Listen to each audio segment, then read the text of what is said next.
Bismillahirrahmanirrahim. Assalamualaikum warahmatullahi wabarakatuh. Waalaikumsalam. Selamat berjumpa kembali dalam ruangan santai saya dengan Dr. Kamil. Kita bercakap tentang apa saja asalkan berfaedah untuk pembangunan dan kebajikan masyarakat kita. Ni nampaknya kita COVID-19 pun dah nak berakhir lah. InsyaAllah. Jadi insyaAllah lah tu Rabu depan ni dia akan benarkan kita mengadakan majlis pertunangan, majlis perkahwinan, apa-apalah majlis. Tapi saya rasa bagus jugalah kita cakap tentang bertunang, berkahwin ni benda yang seronok kan. Orang muda nak bertunang, orang tua nak berkahwin. Dia seronok di situ. Okeylah kita cumanya macam mana orang sekarang ni, Dr. Kamil, orang sekarang ni dia cari partner dia. Saya dah ketinggalan sebab kita duk fikir benda-benda serius sama tu tak. Saya ambil Bismillahirrahmanirrahim, pengalaman dalam keluarga anak-anak lah. Anak-anak ni satu tu dia kawan sekolah. Kawan sekolah rendah lagi. Yang satu tu waktu nak masuk universiti tu Datuk Muk buat kurang dengan dia.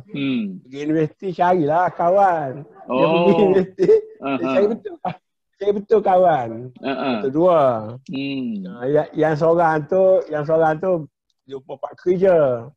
Yang satu pasangan tu pula sama UIA belajar lain-lain masa. Kalau dia bertemu tempat silat. Sama-sama minat silat tu. Silat. Kemudian yang berikutnya tu sekolah di ITM. Yang akhir tu dia jenis kurang bergaul sikit. Yang tu saya cari seorang. Itu manja sikit lah. Manja sikit. Ada orang datang rumah. Saya kata, anak saya ni cari seorang. Dia kata, adik saya. Saya jadi, anggap jadi. Makin yang mudah. Jadi, pelbagai lah. Itu panggil dengan melalui keluarga lah kan. Tapi itu perhubungan yang berlaku dalam suasana yang cukup harmonis dan diberkati oleh Allah Subhanahu Wa Taala. Kerana perjumpaan itu dalam kelas, dalam pejabat, dalam dan kita pun kalau kita tahu dia dah berkawan, kita kata bawa ke rumah nak kenal. Keluarga. Itu keluarga pula encourage lah. Encourage lah. Dan saya ni agak orang kata liberal lah sikit. Kita ikut anak. Kita tidak memaksa lah. Kita ikut anak pilihan masing-masing. Sebab saya punya pegangan macam ni. Kalau kita paksa, kalau apa-apa, beban tu kita tanggung. Kalau mereka mencari, mereka lah tanggung. Sama ada belajar, sama ada kerja, sama ada kahwin, ada demokratik lah. Dia prinsip al-ghunmu bil-ghurmi. Awak ada keuntungan awak dapat, ada kerugian awak tanggung. Begitu Dia tapi kalau orang boleh buat macam tu. Tak semua orang dia kena macam ni. Cuba kita tengok dari segi pertemuan dulu. Masalah sikap keluarga tu kita undur sikit. Jadi kalau dengar macam tadi, Dr. Kamil ni anak dia bertemu dengan dia punya pasangan itu dalam majlis-majlis yang agak baiklah. Dalam kelas, di universiti, di tempat kerja, ini tempat-tempat yang tidak kita sifatkan kepada sebagai majlis sosial yang disebut oleh orang sekarang ni. Tapi saya rasa ada juga orang yang mencari jodoh di luar daripada itu. Dalam dunia sekarang ada. Misalnya moden ada kes-kes dia chatting melalui internet, chatting melalui sosial media, chatting melalui sosial media dia. Mula dia bercakap lah dulu, lepas tu minta gambar. Lepas tu melalui chatting lah. Boleh juga. Ada juga sekarang macam tu. Oh begitu ni. Tapi kalau jumpa ni dalam kelas di universiti, di pejabat, dia memerlukan masa yang agak lama, begitu kan? Dia untuk kenal antara satu sama lain. Kemudian bila kenal tu, kenal selapis. Dua lapis. Mula-mula tu dia panggil apa tu? Cinta pandang pertama. Ya tak? Cinta pandang pertama tu dia panggil cinta monyet. Dia boleh lanjut dan boleh musnah. Atas nasib dan atas kebijaksanaan. Jadi macam bagi monyet dengan bagi bunga kepada monyet, itu cinta monyet kepada bunga. Mungkin dia bawa betul-betul, mungkin apa semua sekali. Tetapi ada masa untuk, katakanlah kalau kat universiti 4 tahun. Dia boleh kenal hati dan budi, kemudian keluarga. Tapi kalau chatting, kalau pertemuan itu melalui sosial media, saya tak boleh faham. Macam mana boleh dia cara berlaku?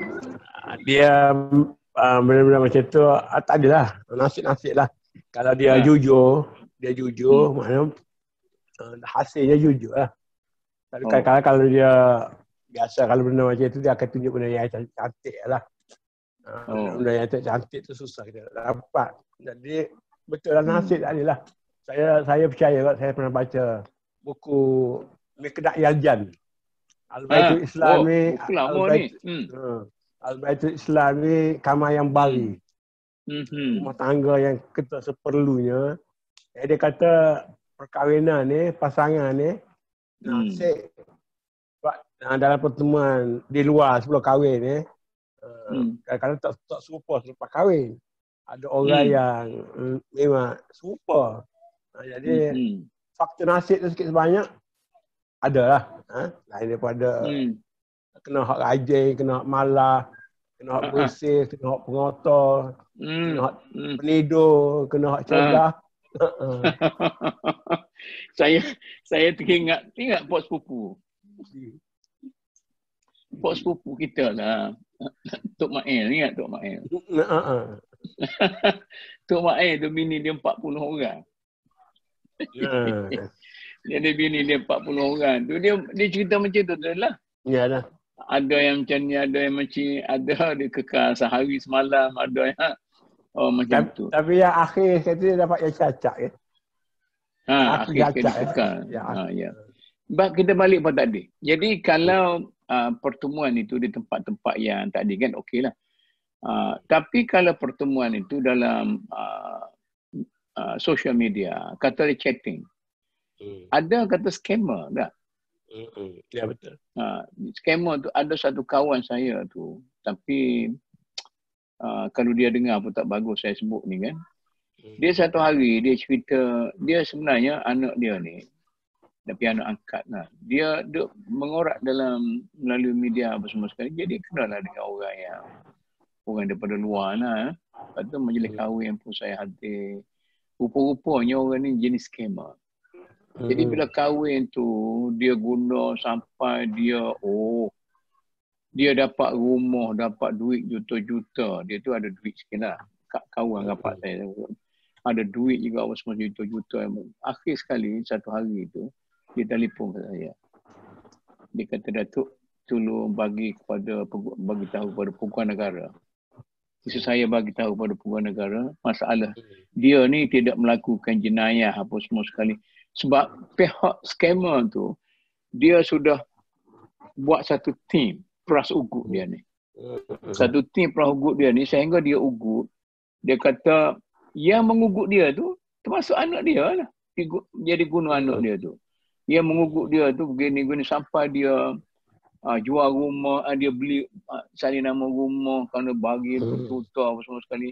Akhir saya kata, Datuk, pada pandangan saya, Datuk ni kena peras ugut ni. Barulah dia teringat. Baru teringat. Dah 4-5 bulan dah apa semua sekali. Lepas tu dia susul ikut dia menasabah yang saya kata tu. Lepas tu 3-4 bulan lepas tu jumpa dia kata betul lah. Tapi sekarang dia dah selesai lah kata dia. Jadi ini akibat yang buruk daripada kita mencari jodoh melalui cara-cara seperti itu. Tapi kata yang bagus. Tapi saya punya pengalaman pun ada. Saya punya pengalaman pun ada. Masa mula-mula email dulu kan. Masa mula-mula email dulu. Kita buka email tu. Datang dari UK lah. Datang dari US lah. Dia kata dia pelabur. Dia ni asal Sarawak. Ayah dia orang Sabah. Nak datang Kuala Lumpur. Boleh ke sambut dia di airport. Kawan. Jadi mula-mula kan. Sekarang tak ada lah email ni. Kita pun tak pakai. Dan akhir sekali. Dia ada seorang tu guna nama email kita. Dia kata kita telah hantar di mana, di UK ke di mana. Minta duit. Guna nama email kita. Saya kena tu. Dia kena hati-hati lah. Saya punya alamat email mula-mula tu ialah Mahmud Zuhdi. blablabla.com dah. Mahmud Zuhdi. Tapi kena tu kita tutup. Iaitu kan pada alamat sekarang ni lah. Jadi maknanya kita sekarang ni mempunyai ruang untuk berjumpa antara sesama lain termasuk untuk mencari jodoh. Terutama sekali melalui media sosial lah. Media sosial. Tapi saya dengar ada orang... Satu kes yang sebut, ada seorang janda. Ada seorang janda. Dia berkawan melalui begitulah. Kita janda ni sedap ni. Lepas tu?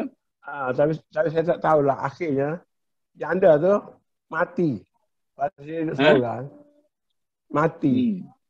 Dia duduk rumah seorang, tapi adakah dia ni diceroboh ke sebab kipas angin hidup, dia mati tak kati seorang-seorang. Adakah mati tu kerana ada orang ceroboh ke? Jadi maknanya ada kisah sikit lah, saya pun tak mendalami lah. Maknanya memang saya tak adil lah. Dia biasa dia mengorak dulu, kemudian ajak makan, kemudian macam-macam benda-benda macam tu lah. Jadi ramai orang terkena sebenarnya. Ya. Tapi kita ni cakap tentang yang negatif. Tapi yang positif, saya dengar ada juga kan? Iyalah. Ada seorang katalah dia ni jenis nak kahwin sikit lah. Lepas tu tiba-tiba bunyi nak kahwin. Saya tanya, macam mana dia jumpa jodoh tu? Jadi orang cerita dia jodoh dia dapat melalui chatting lah. Tapi okey pula. Jadi masalah dalam Islam ni kita ada antara takdir dengan tadbir. Jadi maknanya dalam kemerbahayaan hubungan berasaskan media sosial untuk mencari jodoh, tetapi ada chances, peluang yang baik untuk kita dapat. Maknanya suatu ruang yang sangat berbahaya, tetapi ada intan permata, ada emas, tempawan dan kadang-kadang tu lah. Maknanya jadi kalau sebagai terutama sekali bagi perempuan lah, orang lelaki ni dia yang menerima banyak akibat sama ada buruk, terutama sekali akibat buruk ialah perempuan lah. Perempuan.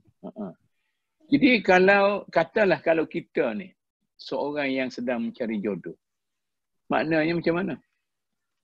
Apa yang patut kita buat?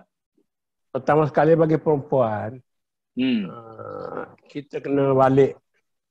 Misalnya terutama dalam masyarakat Melayu ni banyak benda yang negatif.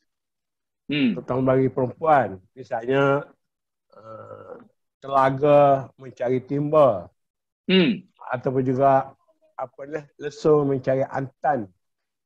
Tapi katalah Pelanduk mencari jerat. Kalau kita tengok dari realiti, Nabi sendiri pun Khadijah yang lama. Ada ramai juga orang-orang yang bagus-bagus dilamar oleh orang perempuan yang mencari pasangan yang betul. Jadi di situ kebijaksanaan, kejujuran, nasib, takdir, kata tadbir. Jadi bergantung kepada kalau dalam Islam saya kata innamal a'malu binniyat lah. Niat tu memang peranan penting lah. Betul tu. Tapi ingat ke masa tahun berapa puluhan dululah, awal-awal dulu saya pernah mencadangkan supaya terutama sekali majalah Al-Islam saya ingat tu. Dalam majalah Al-Islam kan? Telaga mencari Jadi saya timba. cadangkan terutama sekali wanita-wanita profesional yang ada income banyak supaya dia melamar orang lelaki-lelaki. Lepas tu mok dating, 3-4 mok dating marah. Kata apa cadangan ni, bla bla macam mana kan? Kemudian yang saya nak ketawa sampai sekarang ni pun, lepas tu saya cadangkan perkahwinan misyar. Jadi orang ni orang lelaki ramai suka tu. Itulah yang benar dah berlaku di Timur Tengah. Tetapi masa saya cadangkan tu, saya ingatlah saya duduk tengah beli kapet. Saya tengah beli kapet di Kuala Lumpur. Lepas tu ada seorang wartawan telefon tentang apa-apa. Saya kata ada alternatif lah. Masalah bagaimana kita ni ramai orang yang profesional yang tak kahwin. Ada income yang cukup, ada apa-apa semua, cuma tak ada suami. Jadi soal, saya tak boleh fikir seorang itu yang ada segala kemudahan tetapi dia tidak ada suami. Dan berlaku juga orang Arab. Orang Arab dia pergi ke Indonesia, tempat-tempat yang susah. Dia kahwin. Kemudian lepas kahwin tu dia balik lah. Kalau lepas dia mari melancong pula. Jadi macam rumah kedua lah. Tempat musim panas dia. Pelancong bagi orang tapi bagi orang yang susah. Orang yang susah, pentingnya dia ada suami dan suami tu bayar duit, bayar nafkah.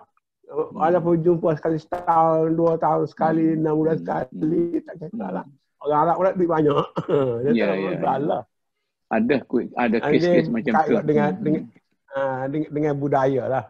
Ada orang setengah mungkin budaya dia tidak berikan. Ya. Dia kalau macam tu. Tapi cadangan saya tadi, besok tu riuh reaksi sehingga Engkau Aziz kata ini adalah suatu pelacuran yang jelas. Dan saya peliknya Tun Mahathir masa tu Perdana Menteri dia berulas juga. Jadi maknanya topik tu topik yang menjadi kepentingan masyarakat. Tetapi kita kadang-kala kita orang Melayu ni dia panggil rahsia umum yang tidak sepatut kita bincang di hadapan umum. Tabu. Istilah tabu. Jadi tak boleh. Tabu ni kita kena pecahkan sehingga masyarakat kita boleh dengan selesa semua sekalinya. Yang saya tak seronok satu, orang lelaki, terutama orang agama. Kalau masuk khutbah, fakta-fakta yang salah. Dia nak mengharuskan kahwin 2, kahwin 3, menggalakkan lelaki berpoligami. Dia kata di Malaysia ni perempuan kali ganda lebih ramai daripada lelaki. Kita pergi kepada jabatan perangkaan, sebenarnya sama ramai. Ada lebih sikit-sikit lah. 1,000 lebih sikit. Tapi yang masuk dalam khutbah tu, hadis palsu, fakta palsu. Ini yang tak bagus kepada ustaz-ustaz atau imam-imam kita. Dan ada satu, saya tengok dalam video di Kelantan. Khutbah betul-betul lah menggalak orang poligami dan sebagainya dengan berai mulut dia bercakap je. Dan dengan rasa bukan Kelantan tu. Balik sana. Orang balik sana, orang balik Siam, apa semua sekali tu. Jadi Dia kata kita wajib berpoligami, ya. Sebab itu ada satu kajian di Jabatan Dakwah dulu. Ya. Maknanya penggunaan ada hadis palsu, ada hadis dhaif dalam khutbah. Ini kita kena beri perhatian lah. Ya. Tapi soal perkahwinan ni, soal kahwin muda, kahwin umur pertengahan, kahwin tua, umur lanjut dan tak kahwin langsung. Sebenarnya soal yang agak kontroversial yang tak selesai. Sepatut kita selesaikan dalam masyarakat kita. Sebab satu penganiayaan kepada orang yang berhadapan dengan kesukaran untuk mencari pasangan. Jadi katakanlah, sekarang ini, baru inilah, terutama sekali baru ni dalam pemerintahan kerajaan sebelum ni, sangat-sangat memberi perhatian sehingga kan Tidak Mana Perdana Menteri pun kata nak buat akta untuk nak mencegah perkahwinan di bawah umur. Itu pun bagi orang kampung, anak saya ni kalau lambat kahwin, dia jadi beban. Jahat, bukan masalah beban tu. Dia pergi cari lelaki pasangan tanpa suami. Jadi antara agama, budaya dan sebagainya, nak kata nak halang betul-betul perkahwinan awal, bolehkah kita jamin bahawa masyarakat kita ini tidak mendorong, tidak memprovokasi anak-anak muda, terutama sekali lelaki perempuan pun. Sekarang ini persekitaran menjadi memprovok kita melakukan sesuatu yang tidak baiklah dari segi agama dan budaya. Sebab tu bagi dia lebih baik kahwin cepat. Yang keduanya dia orang miskin. Bukan dia nak jual anak dia. Tapi dari segi lain pula macam awak jual anak awak mempergunakan. Jadi satu kontroversial. Masalahnya dalam hal-hal seperti ini tidak boleh kita buat secara dasar berasaskan perundangan. Sebab benda ni kena selesai case by case. Ya tak? Ada case macam kes perancang keluarga lah. Macam kes perancang keluarga. Saya kata kita nak ambil pandangan yang sederhana. Tak boleh jadikan undang-undang. Sebab ada orang tu keperluan kesihatan. Ada orang tu memang dia keadaan ekonomi keluarga. Tak boleh nak buat satu undang-undang dan peraturan. Macam Dr. Kamil kata di Indonesia tadi kan, dia membiarkan anak dia berkahwin awal dengan foreigner daripada Arab. Kerana dengan perkahwinan itu, dia sekeluarga itu survive. Selesai. Nampak tak? Selesai. Jadi bagaimana kalau orang Arab pun dia suruh bersedekah. Daripada dia duduk tabur sedekah, baik dah ada tabur kepada satu keluarga, ada menolong, membantu. Satu keluarga tu kan. Saya ada kenalan macam tu. Kita dengar satu pilihan yang wajar juga. Sebab benda ni kadang-kadang ada pro and con dan sebagainya. Jadi tengok dari saya rasa perkahwinan ni satu, kita bertemu dengan model yang ideal. Satu, dari realiti yang berbagai-bagai. Sebab saya ingat buku Kedak Yaljan tadi, sebab saya pun terjemah. Cuma tak sempat nak terbit. Masa saya bagi ke Hadrami AR, ingat? Hadrami meninggal lah. Masa tu, kita pun tulis tangan, tak ada komputer Ella dengan skrip-skrip. Saya ingat dalam buku tu sebut perkahwinan ideal itu seorang berkahwin matang ekonomi, matang umur, matang emosi, matang akal, matang sosial. Saya nak cari kematangan 4-5 perkara tu, termasuk kematangan seks dan sebagainya. Jadi betul lah kalau kaedah tu diikuti, mana perkahwinan yang ideal lah. Tetapi dalam realiti biasa tak ada orang yang semuanya lengkap. Jadi bila tak lengkap itulah kita kata maknanya menghadapi sikit sebanyak biasa lah. Yang ideal, yang idealism Khadijah tu tidak diikuti oleh orang biasa-biasa, tapi dia diikuti oleh orang berita-berita filem. Ramai kan berita filem kahwin budak-budak muda, tak? Perempuan. Bidang filem perempuan yang popular, yang ada duit, kahwin dengan budak-budak lelaki-lelaki muda apa semua sekali. Mula daripada, saya ingat daripada di Hollywood, mula-mula daripada nama apa tu, bintang filem yang apa yang di Malaysia ni kita ada seorang tu kan. Tak payah sebut nama lah. Dia kahwin 4. Orang Tapi dia lelaki-lelaki. bagi lelaki-lelaki. Bintang filem juga. Dia kahwin 4. Kawan 4 tu dia bagi rumah. Kawan 4 dia bagi kereta. Dia bagi kehidupan yang kalau pun tak mewah, senang lah. Jadi dia boleh tanggung 4 orang, tak ada masalah. Maknanya tak boleh nak. Mungkin case by case sajalah. Saya pernah dengar sekali, masa ni masa muda-muda dulu. Duk belajar masa duk belajar. Dan saya naik kereta daripada Lampuri pergi Kota Baru. Driver kereta tu dia kata kalau berlaku perkahwinan poligami ni mesti kepala disengit. Sewel. Dia kata mana ada perempuan boleh sanggup jadi isteri muda apa atau lelaki boleh mendua. Betul dia kata tak, kepala dia tak betul. Apa semua sekali. Bukan tak betul, ada yang cerdik. Ni kes betul. Seorang driver lori. Yang selalu buat lori daripada Kuala Lumpur adalah Kota Baru. Jadi dia letak hidung seorang, dia raut seorang, kuatnya seorang. Jadi Allah lah. Kemudian isteri dia tu ada yang cikgu, ada yang kerani, ada yang jadi dia pun tak payah beri nafkah apa sebab masa-masa tak payah hotel, tak payah apa cukup. Tak payah hotel. Jadi ada bukan sengit tu. Itu panggil perkahwinan strategik. Apa pintar. Perkahwinan pintar. Smart. Baik. Smart.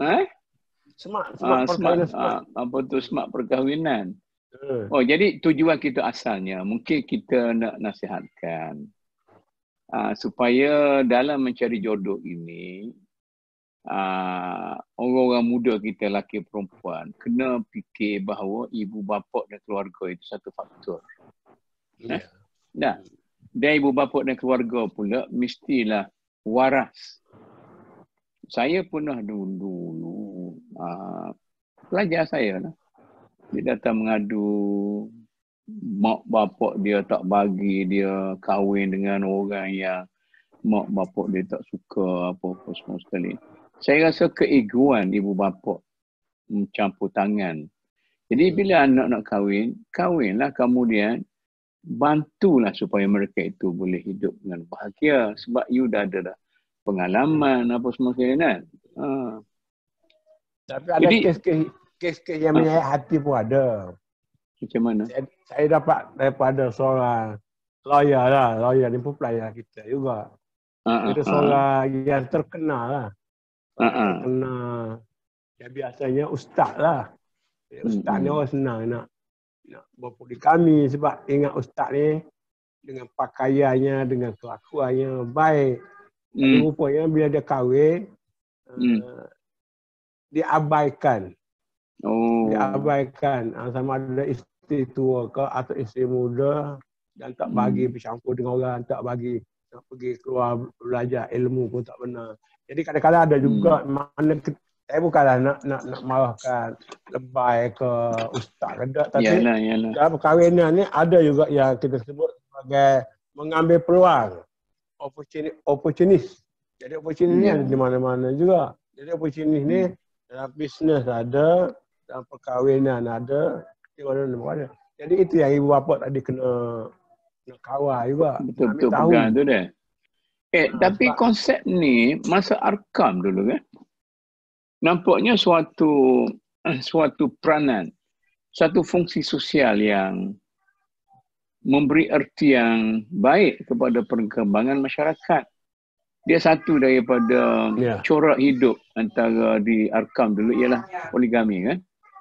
Maknanya masa tu dia rekrut orang. Jadi sekarang ini disambung oleh satu pertubuhan apa lagi tu yang orang panggil Arkam baru, New Arkam.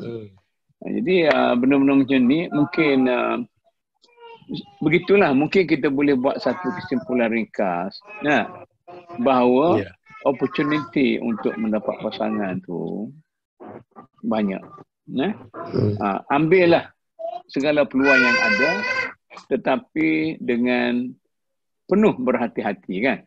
Dengan betul-betul berhati penuh, kerana dalam masalah mencari jodoh ini tidak ada satu garisan umum yang betul-betul valid, tetapi garisan umum valid tu yang betul-betul umum. Adapun dalam mencari sesuatu itu, ingatlah bahawa di samping nasib kita yang ditentukan oleh Tuhan, Tuhan juga memberi ruang untuk kita menentukan berasas kepada ikhtiar kita. Dan begitu juga dalam mencari jodoh. Cuma nak pergi selangkah lagi lah. Tengok orang-orang zaman dulu, dia kuat sangat tawakal tu.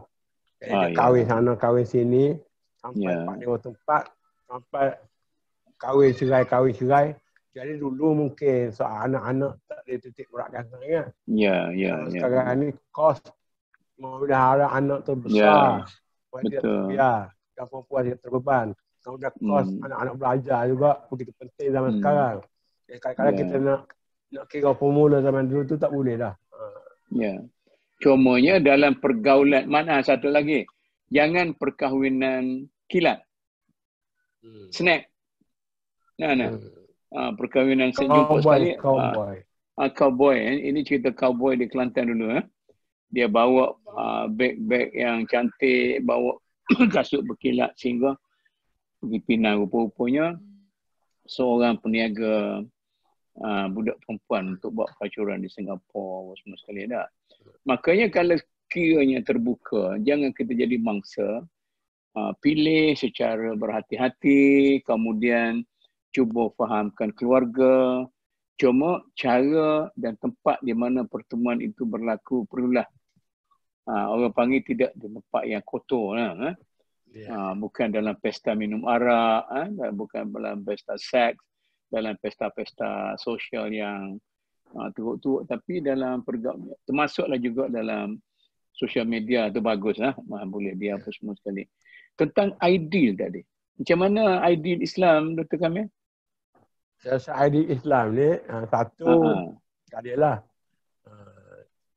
keuangan kena cukup. Sebab kalau orang berkahwin tak ada keuangan yang cukup, hidup merana lah.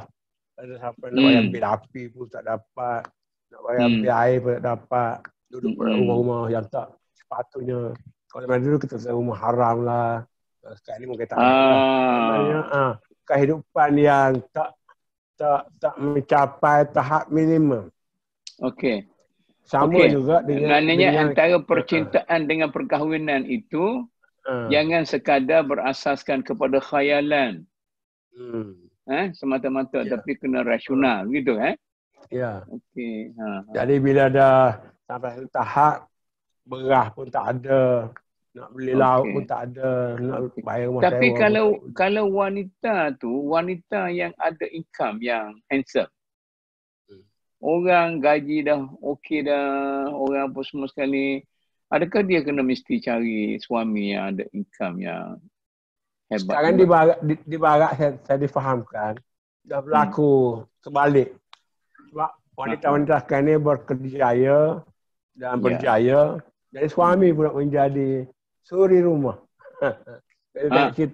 Itu budaya lama. Saya mula-mula pergi England dulu. Saya terkejut bila pergi duduk tu Tuan Ayu apa semua sekali, kata bini dia, John, okey, suruh buat kopi untuk Mahmud ni. Jadi apa tu, Ani ni suruh John pergi buat kopi. Jadi macam kat kita sini kan, jadi John suruh Ani dia dah. Jadi Anne, bukan saya dia panggil Ani Anne. Jadi betul lah tu budaya dia. Tapi dalam budaya kita ni, kalau berlaku macam tu, masih lagi dipertikaikan oleh masyarakat. Saya rasa kena tukar budaya tu pun. Sebab tu kita baik, orang selalu pegang itulah. Ar-rijalu qawwamuna 'alan nisa. Tapi qawwamuna tu, adakah mesti lelaki tu ataupun mungkin benda ni lah yang boleh ulama-ulama beri ijtihad baru. Sebab sekarang ni keadaan sosial kita sudah berubah. Waqi'i sudah berubah. Realiti sudah berubah. Jadi ada benda-benda yang klasik dan tradisional tu kena dipersembahkan dalam bentuk yang baru. Jadi dulu orang makan pulut kuning. Sekarang orang makan kek. Jadi benda tu sama-sama makanan yang sedap. So makanya bertukar budaya. Acu sebut 4 faktor yang disebut oleh Nabi tadi. Satu, keuangan. Mana nak pilih isteri, maknanya kalau keuangan itu nak pilih suami lah. Nak pilih suami, kena tahu bahawa kestabilan ekonomi itu penting lah. Mana cinta pertama, cinta monyet, cinta ideal tu satu idealism. Tapi kena pasti bahawa dia mempunyai income yang cukup. Maknanya kalau tak kerja, tak kerja tu, dia kena, ini satu benda lagi. Orang Melayu kata ada duit baru kahwin. Tapi ada orang berpegang kepada Islam. Dia percaya bila kahwin tu rezeki baru datang. Maknanya melihat potensi lah. Itu sebab ada dalam Quran pun. Yunihimullah tu. Sama juga orang kata. Orang takut nak beranak banyak. Takut tak ada duit. Tapi sebenarnya, secara peribadi kalau kita tengok, setiap kita dapat anak, akan ada lah rezeki tu. Pangkat ke, tambah gaji kalau macam tu, kita tafsirkan 5 liha bagi duitnya tu, maknanya bukan semesti ada duit stokor depan. Maknanya orang berpotensi untuk menjadi seorang yang stabil dari segi ekonomi. Mungkin dia ada degree, dia ada diploma, dia ada kelulusan lain lagi, ada semua. Cukup lah. Mana untuk okey. Tapi perlu juga kepada kestabilan emosi. Sebab dalam bercinta ni kalau orang-orang muda kan sanggup pergi menyeberangi lautan api dah.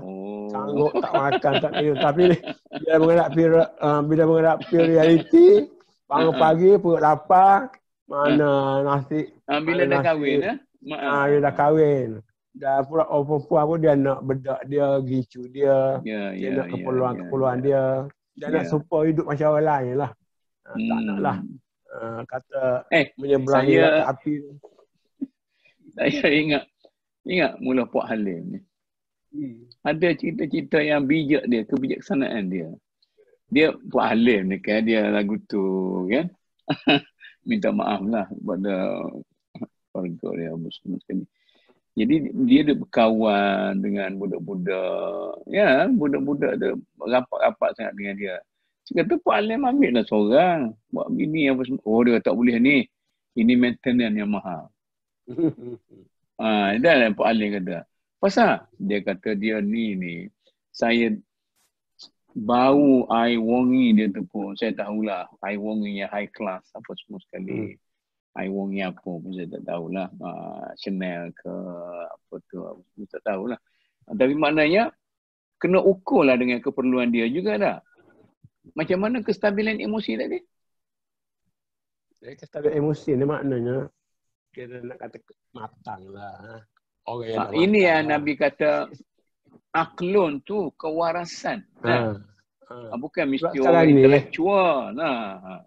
Sebab sekarang ni ramai kes-kes di mana kita tengok suami-suami yang dera anak, yang dera isteri, kemudian isteri pula jaga budak-budak, dera anak-anak yang dijaga dan sebagainya. Sekarang tidak ada emosi yang stabil lah tu. Tapi sekarang ni isteri tenai suami pah bawah katil berbulan lah. Jadi kestabilan emosi dia dua belah pihak lah.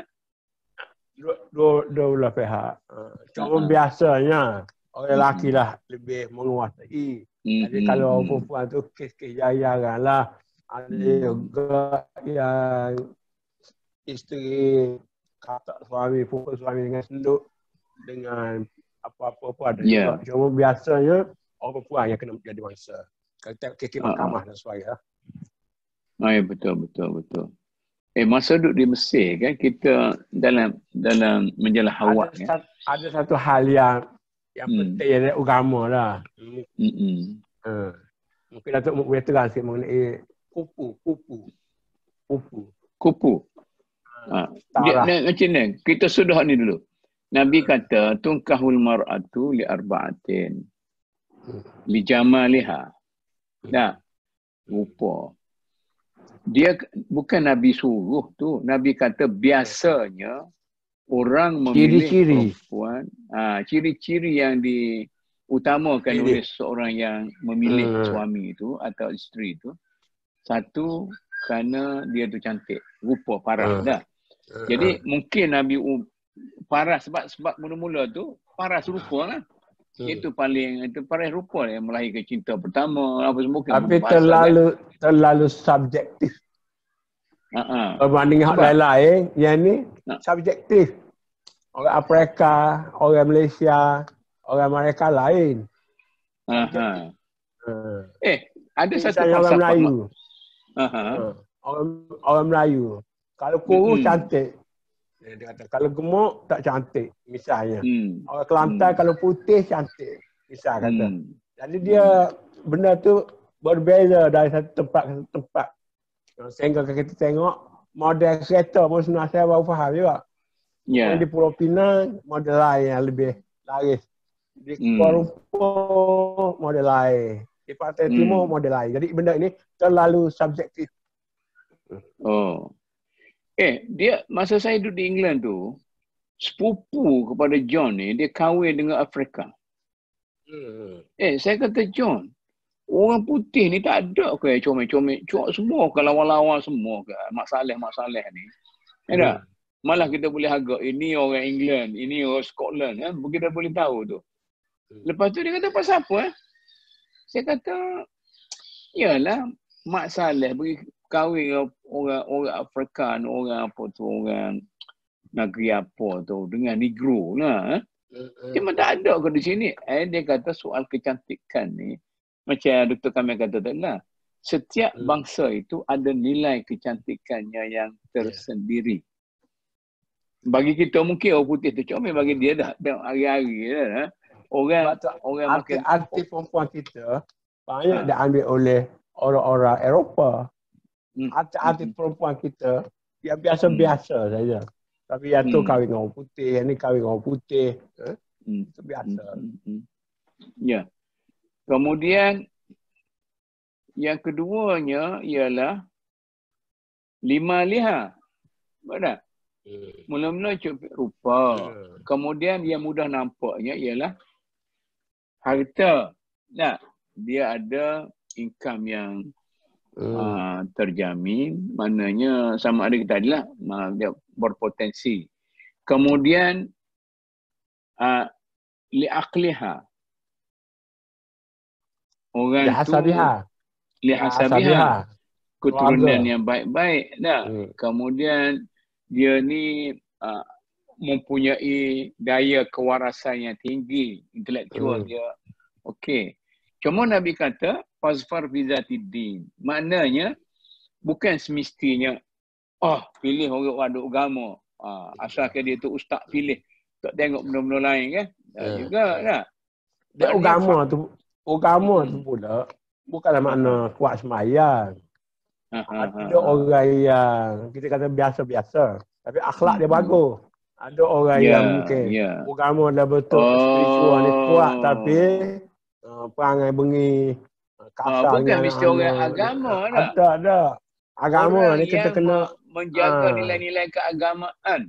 Akhlak, moral, budaya tinggi dan sebagainya. Itu panduan Islamnya. Jadi kita tengok panduan Islam lagi kan. Dia kata iyyakum wa khudra'ud diman. Ini patut kita sebut lagi kan. Nabi kata dalam memilih jodoh ini, jangan terkena khudra'ud diman. Khudra'ud diman ni satu istilah yang sukar dipahami oleh para sahabat masa itu. Kemudian para sahabat tanya, apa khudra'ud diman ya Rasulullah? Dia kata, al-mar'atul hasna fil manbatis su. Ini saya muda-muda lagi dulu cerita. Orang yang lawa, Kiralah lelaki ke perempuan, kau yang lawa, yang handsome. Handsome lain, lawa lain tak? Orang lelaki ni kalau lawa sangat jadi pondan. Orang lelaki handsome. Kalau perempuan lawa. Dia kata orang yang handsome, yang lawa, yang lahir dalam keluarga yang jahat. Keluarga pelacur misalnya. Dia cantik. Maknanya bahasa mudah ialah kena tahu asal usul. Keturunan mana. Nenek mana.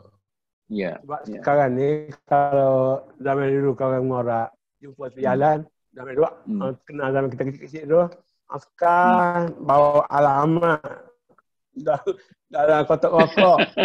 Jumpa dengan nurse dia pun campak alamat tu. Kemudian mengorak lah.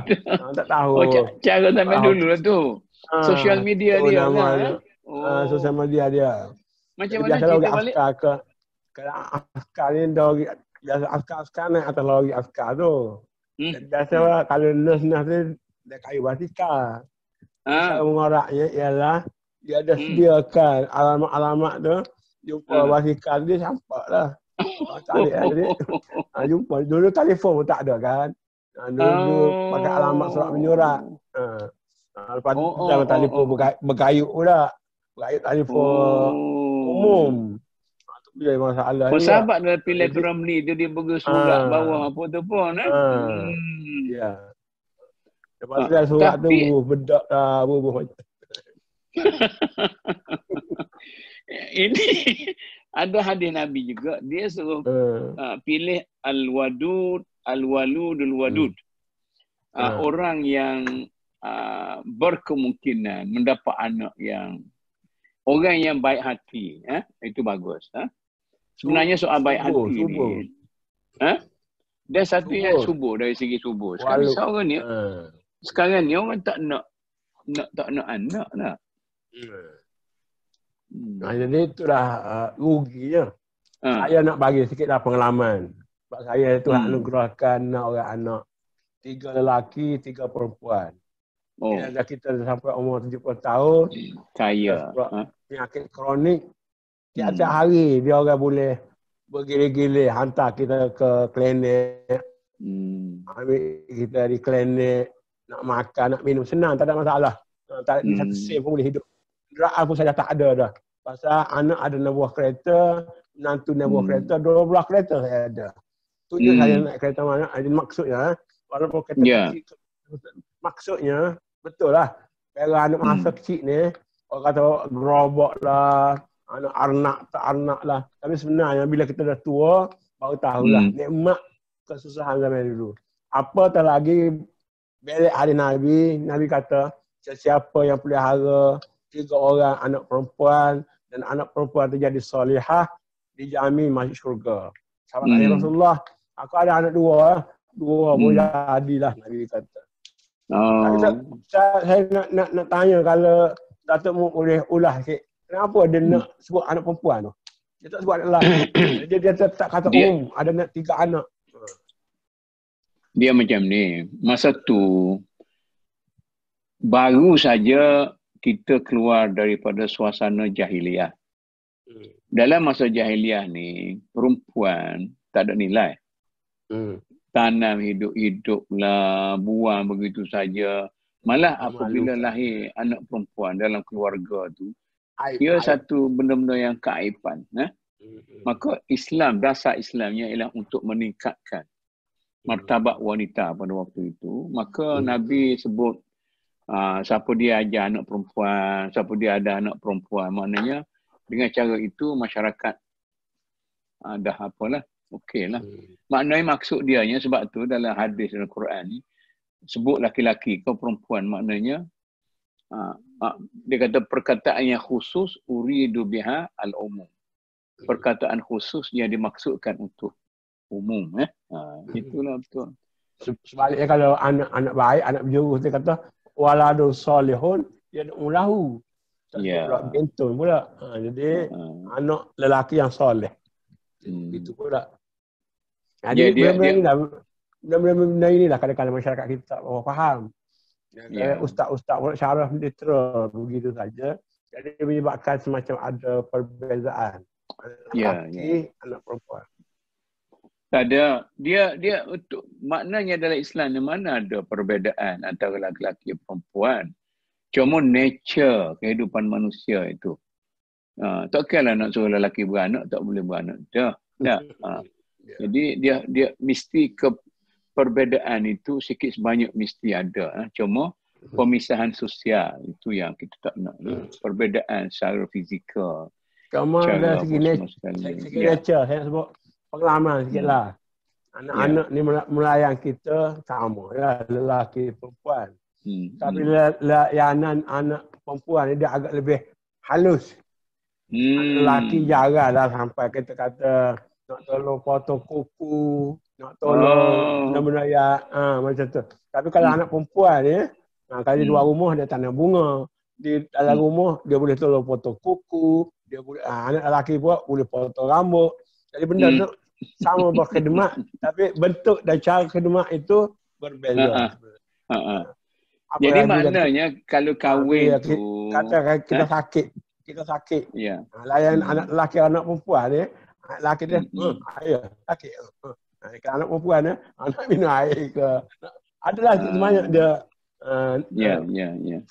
Jadi maknanya untuk budak-budak muda kita ni, kalau nak kahwin, kenalah fikir tentang faktor nak dapat anak tu sebagai satu faktor dalam berfikir nak kahwin. Kemudian saya rasa satu benda lagi yang cukup. Saya tambah satu lah. Kebiasaannya kahwin awal ni ada faedah juga. Kahwin awal saya walaupun kahwin umur 30, tapi saya tiap lagi panjang umur sampai umur 40. Sempat kita tengok semua anak kita tu dah habis belajar, dah habis bekerja, dah dapat anak, kita pun dapat cucu. Tapi kalau kita kata kahwin lewat, mungkin kita meninggal tu, cucu kita tak ada lagi, atau cucu masih kecil, dan anak-anak kita pun tak habis belajar lagi, atau tak kahwin lagi. Orang kata ada benda tersangkut. Tapi kalau kita kahwin awal ni, benda ni pun balik tak adalah. Nasib masing-masing lah. Jadi bila Tuhan bagi kita dah beres semua ni, orang kata kalau mati pun, tutup mata tu dapat dah. Tapi nak kahwin awal macam mana? Tak ada orang mari lamar. Kena cari lah timba. Itulah teori saya dulu. Teori saya kata, maknanya Khadijah meminang Rasulullah. Jadi kalau anda rasa berkenan sangat kepada seseorang itu, tak kira lah dia punya status sosialnya macam mana. Kahwin apa tu bagi nyatakanlah bahawa saya berminat untuk berkahwin dengan awak. Sekarang ni orang dah mana terus terang terlampau besar lah. Tapi zaman dulu pun kita tengok, cuma kita tak mendalami je. Bagaimana Abu Bakar mencari menantu untuk anaknya Aisyah. Bagaimana Umar mencari menantu untuk anaknya Hafsah. Maknanya Abu Bakar tu, dia tanya orang lain dulu. Baru. Jadi ada cerita lah, maknanya kita kena balik kepada sirah lah. Kenapa Nabi tu ambil anak Umar Hafsah. Kenapa Nabi ambil anak Abu Bakar Aisyah. Jadi semua tu ada seni dia lah. Cuma kita tak mendalami, jadi rugi lah. Itu perkahwinan berasaskan kepada perjuangan. Bukan perkahwinan berasaskan kepada keinginan seks dan sebagainya. Jadi satu lagi saya rasa yang patut kita sebut di sini. Dalam masyarakat kita ni, sebab orang kita, dia panggil education, pendidikan, kekeluargaan tu tidak cukup. Zaman dulu di sekolah, dia ada sains rumah tangga, ada belajar masak, belajar lipat kain. Perempuan ni. Sekarang ni, kadang-kadang lelaki daripada perempuan masak apa semua ada. Jadi sekarang ni, oleh kerana masyarakat ni tidak begitu pandai berkeluarga, maka kerajaan telah membelanjakan, terutama sekali Jabatan Agama lah, duit yang agak banyak lah untuk membuat kursus perkahwinan. Boleh cerita sikit tentang kursus perkahwinan ni? Kalau perkahwinan ni, pengalaman saya anak-anak ni, saya tengok dia orang pergi 2 hari. Dah 2 hari ni untuk menghadapi perkahwinan yang panjang sebenarnya tak cukup. Tak cukup sangat. Apatah lagi kalau kita masuk, saya kebetulan duduk di sistem layar dulu. Saya kenal satu kursus pilihan. Budak perubatan, perdatan, budak engineering, perdatan. Itulah keibubapaan, parenting. Parenting. Dan sekali saya fikir juga, kita buat satu kursus, MDM buat satu kursus. Kursus menjadi atuk dan nenek. Dia ada seni juga, atuk dan nenek. Oh begitu. So, kita pun tak terfikir. Tapi bila kita jadi datuk, kita jadi nenek, kita jadi babatuk, mamatuk ni, sebenarnya cucu kita ni ada 10 orang dah. Ada seni dia juga. Jadi kalau ada orang tu, kalau tak ada ilmu tu, kita layan begitu lah.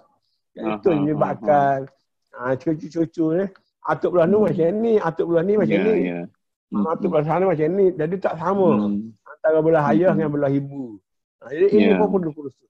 Apatah lagi, saya sendiri waktu mengajar subjek tu, ada benda-benda yang baru kita terima. Anak-anak ni pun saya nampak, anak sulung ada ciri dia. Anak bongsu ada ciri dia.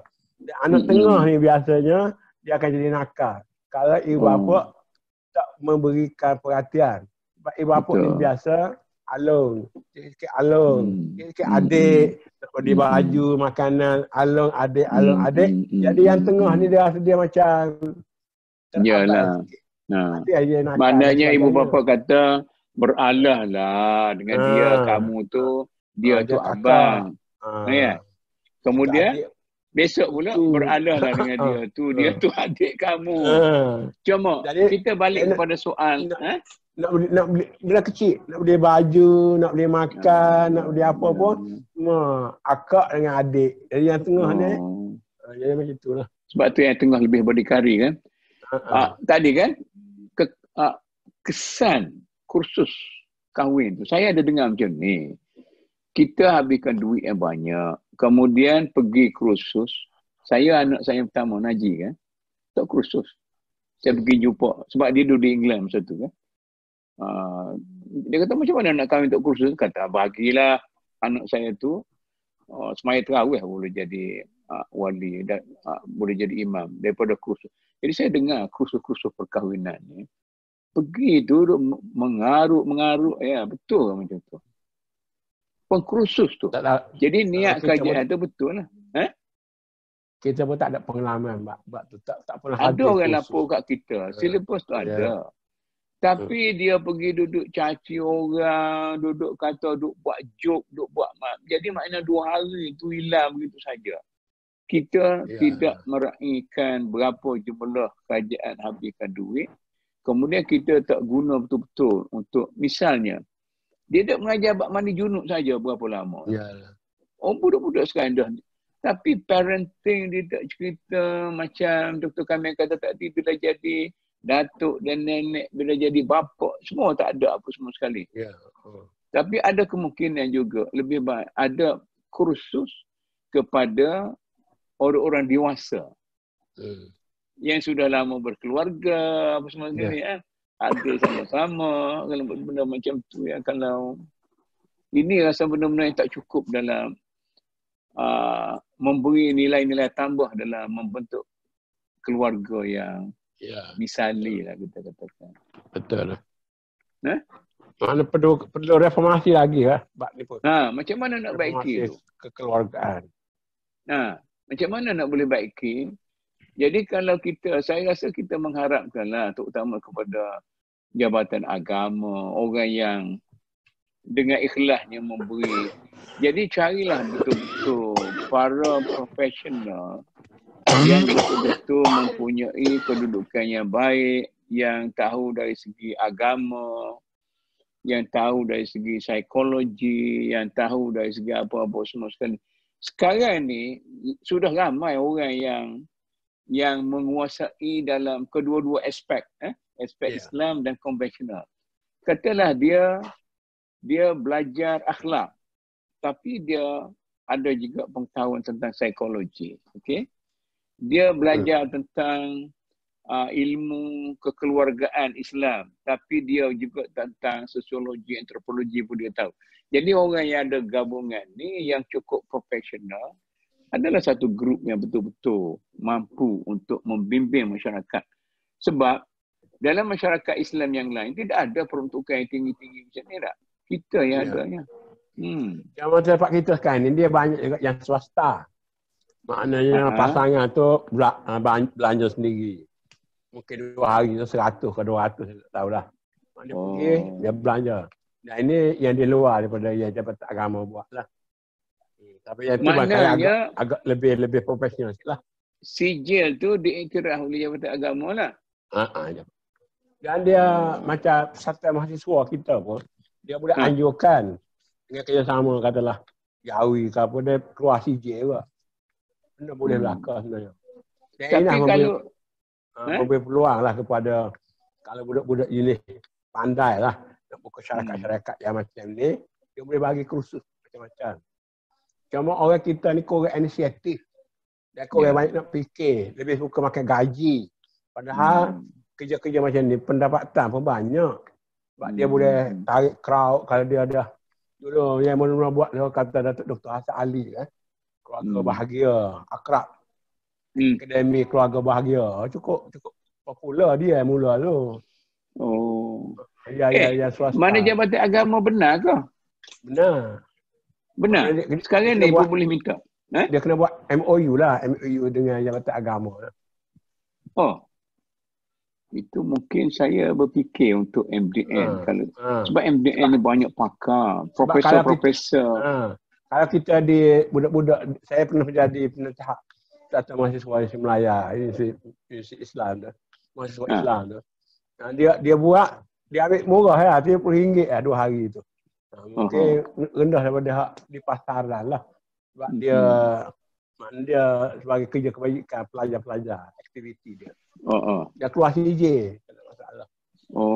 Tapi dia iktiraf oleh Jabatan Agama lah. Jabatan Agama keluar CJ tu. Bagaimana pula Jabatan Agama untuk monitor supaya kursus dia bergantung kepada tu. Apa ni penceramah tu. Dia kena ada syarat macam kita bagi syarat guru untuk nak mengajar awam kita tu lah. Ada kelulusan dia, ada latar belakang dia, dia monitor lah, dia ada dia bagi silibus lah. Bagi silibus lah. Maknanya lebih baik daripada tu, maknanya dia bagi skim. Lebih bagus. Dia bagi skim, satu kepala, satu pasang tu awak akan dibayar sekian. Gitulah. Dia kontrol lah. Ya. MDM boleh cuba lah. Macam kita kata ambil zakat lah zaman dulu. Ambil zakat ni, masjid imam sekarang ni, yayasan boleh jadi ambil zakat, badan-badan boleh jadi ambil zakat. Kemudian dia ada perkiraan lah. Yalah, dia MDM pun sekarang ni dia sedang melangkah kepada peringkat kedua. Kita penyusunan organisasi sudah cukup berjaya sebenarnya. Jadi saya langkah kedua sekarang ni sedang dalam forum. Kita menyebarkan idea-idea kita. Mungkin saya sudah arahkan kepada dewan-dewan tu supaya menubuhkan misalnya katalah Dewan Ekonomi tubuhkan satu pusat pembangunan ekonomi. Misalnya Dewan Wanita, pusat pembangunan wanita. Saya perlu kepada jabat dan orang-orang yang bekerja sepenuh masa. Kita ada orang. Daripada Profesor Pencin, dia mengajar balik itu saya pun tak ada. Mengajar balik dia mesti bayar 45,000. Buat apa nak? Baik benda-benda inisiatif macam ni. Baguslah gitu kan. Jadi mudah-mudahan kita punya perbincangan, perbualan lah. Petang ini memberi pandangan yang ada yang benda baru pada masyarakat kita dan insya-Allah mungkin dalam yang kita bincang tadi pun boleh kita perincikan dan boleh juga kita cadangkan kepada penonton supaya menulis kepada kita tu bagi catatan tu cadangkan aspek mana daripada apa yang kita bincang tadi perlu dilanjutkan. Kita boleh perbincangan yang akan datang kita boleh fokus kepada yang dia nak tu baru sesuai dengan selera para pendengar. Okey, ada apa lagi yang nak Dr. Kamil sebut sebagai mengakhiri perbualan kita pada hari ini? Saya setuju lah, saya nak kait dengan MDN. Saya dah tengok 3 hari lepas praktikal lah. Dan juga maknanya program-program yang praktikal macam tu, yang mungkin program macam mana? Program kita juga kita akan turun kepada lapangan lah, apa yang diperlukan oleh masyarakat. Kita berkomitmen untuk menyelesaikan masalah masyarakat. Ya kata macam bola walik tu, saya tengok yang MDM buat ekonomi tu, bola walik cukup bagus lah. Benda yang sampai kepada soal yang lebih teknikal lah.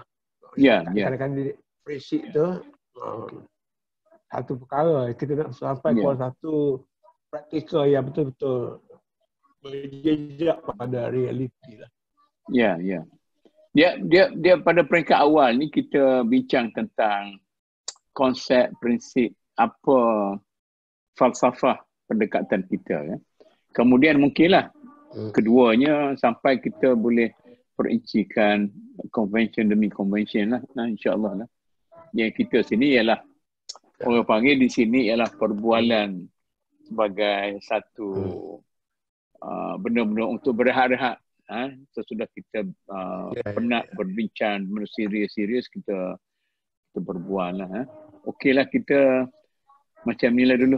Inilah cara kita, macam dulu kita katakan, kita pun kalau jumpa dalam satu keluarga ke, seorang sama seorang, inilah kita berbincang. Kita tidak berbual dengan secara perbualan kosong. Tuan-tuan dan puan-puan sekalian, itulah sumbangan kami pada hari ini, dan insya-Allah minggu depan kita jumpa lagi dalam fokus yang berbeza ataupun berkait dengan apa yang ada hari ini. Akhirnya saya, bagi pihak kami berdua, saya dan Dr. Kamil, mengucapkan wabillahi taufiq, wassalamualaikum warahmatullahi wabarakatuh.